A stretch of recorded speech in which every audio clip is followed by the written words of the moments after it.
कल रात अचानक से मेरी नींद खुल गई। पता है क्यों? क्योंकि पिछली गली में डॉग्स बहुत शोर मचा रहे थे। शायद हो सकता है उस गली में कोई नया डॉग आ गया हो। ऐसे ही होता है अक्सर। अगर किसी गली में कोई नया डॉग आ जाता है ना, तो बाकी के जो पुराने डॉग्स होते हैं इतना शोर मचाते हैं, घुर्राते हैं, कभी कभी तो बहुत ज्यादा लड़ाई भी हो जाती है। वैसे ये सीन मैंने सिर्फ रात में नहीं सुने, दिन में भी बहुत बार देखे हैं। गली में जब भी कोई दूसरा डॉग आता है, सारे डॉग झपट पड़ते हैं उसके ऊपर। और पता है फनी बात क्या है? जब ये सब चल रहा होता है ना, तो मेरी नजर ना उनकी पूंछ पर जाती है। जब डॉग बहुत गुस्से में होता है ना, उसकी पूंछ ऐसे हिलती है, टिंग टिंग टिंग।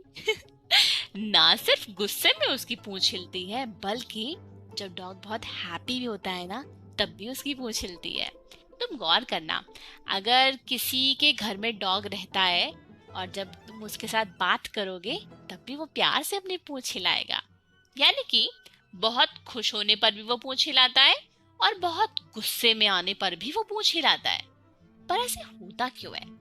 ये पता लगाने के लिए मैंने ना कुछ बुक्स पढ़ी और फाइनली मुझे उसमें से इसके पीछे की कहानी पता चल गई। वो कहानी मैं तुम्हें आज सुनाती हूँ। तो मालूम है क्या हुआ था? एक बार एक अमीर आदमी था। उसके पास बहुत सारे नौकर एम्प्लॉयज थे जो काम करते थे। पर उसके पास एक डॉग और एक कैट भी थी।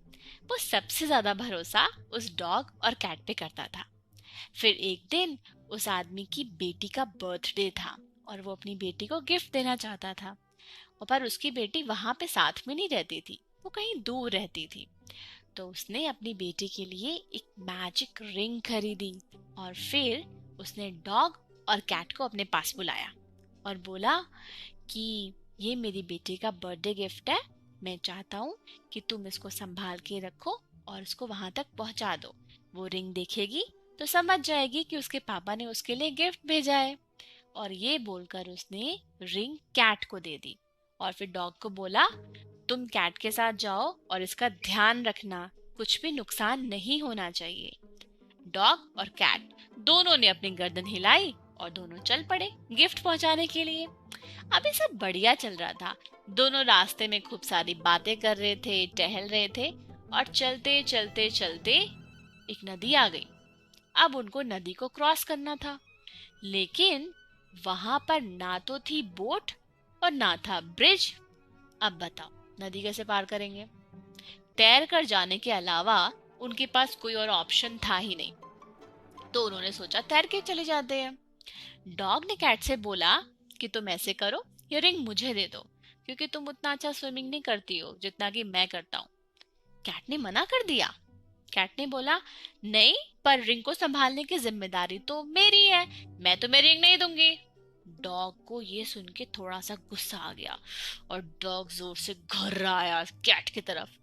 कैट छोटी थी, इससे थोड़ा डर गई और डर के मारे उसने रिंग डॉग को दे दी। डॉग ने रिंग उठाई, अपने मुंह में रखी और फिर डॉग और कैट दोनों ने उस नदी को क्रॉस किया। जैसे ही वो क्रॉस करके दूसरे हिस्से में पहुंचे, ओ नो, वो रिंग तो अभी डॉग के मुंह में नहीं है, वो शायद कहीं गिर गई। फिर ये देखकर दोनों ने नदी में इधर उधर देखा। पर अब एक बात बताओ, अगर कोई चीज नदी में गिर जाएगी तो मिलेगी क्या? नहीं ना।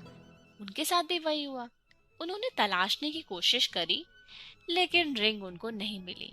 तो फिर उन दोनों ने ये डिसाइड किया कि वापस चलते हैं और बता देंगे कि रिंग हमसे खो गई। दोनों ने नदी वापस क्रॉस करी और फिर चल पड़े।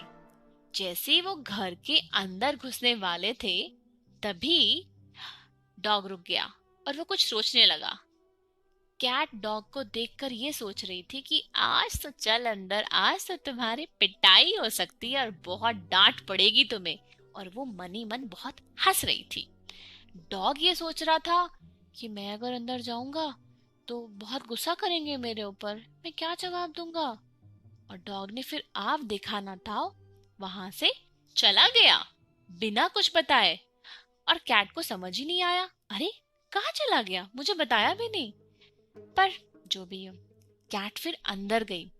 आदमी ने पूछा कि तुम लोग इतनी जल्दी गिफ्ट देकर के आ भी गए? तो कैट ने बोला, नहीं, हम लोग जल्दी गिफ्ट दे करके नहीं आए, वो गिफ्ट तो डॉग ने नदी में गिरा दिया था, मुझसे जबरदस्ती ले लिया था।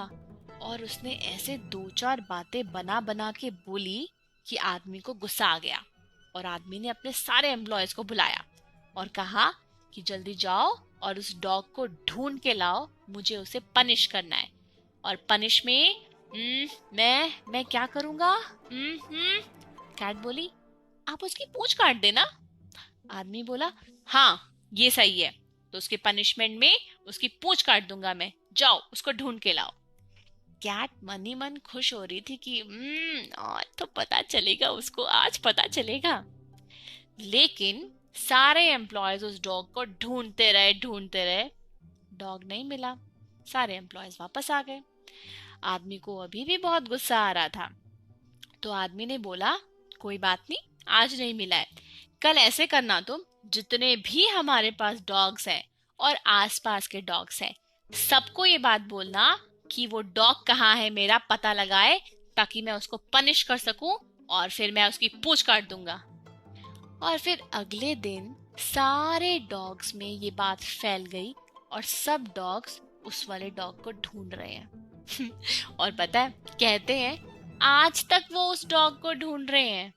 इसीलिए जब भी किसी गली में कोई नया कुत्ता जाता है ना, कोई नया डॉग जाता है, तो बाकी के डॉग घुर्रा कर उसको पूछते हैं कि तुम वो डॉग तो नहीं हो जिसने वो रिंग चुराई थी या खो दी थी, तुम चलो तुम्हारी पूंछ कटेगी। इसीलिए सुनकर वो डॉग गुस्से में आ जाता है और उसकी पूंछ हिलती है, ट्विंग ट्विंग। और कुछ डॉग ऐसी बात को हंसते हुए टाल देते हैं कि मैं वो डॉग नहीं हूँ, मैं तो नया डॉग हूँ, और उस खुशी में भी उनकी पूंछ हिलती है। इसलिए शायद कहते हैं कि हैप्पीनेस और एंगर दोनों में किसी डॉग की पूंछ हिलती है।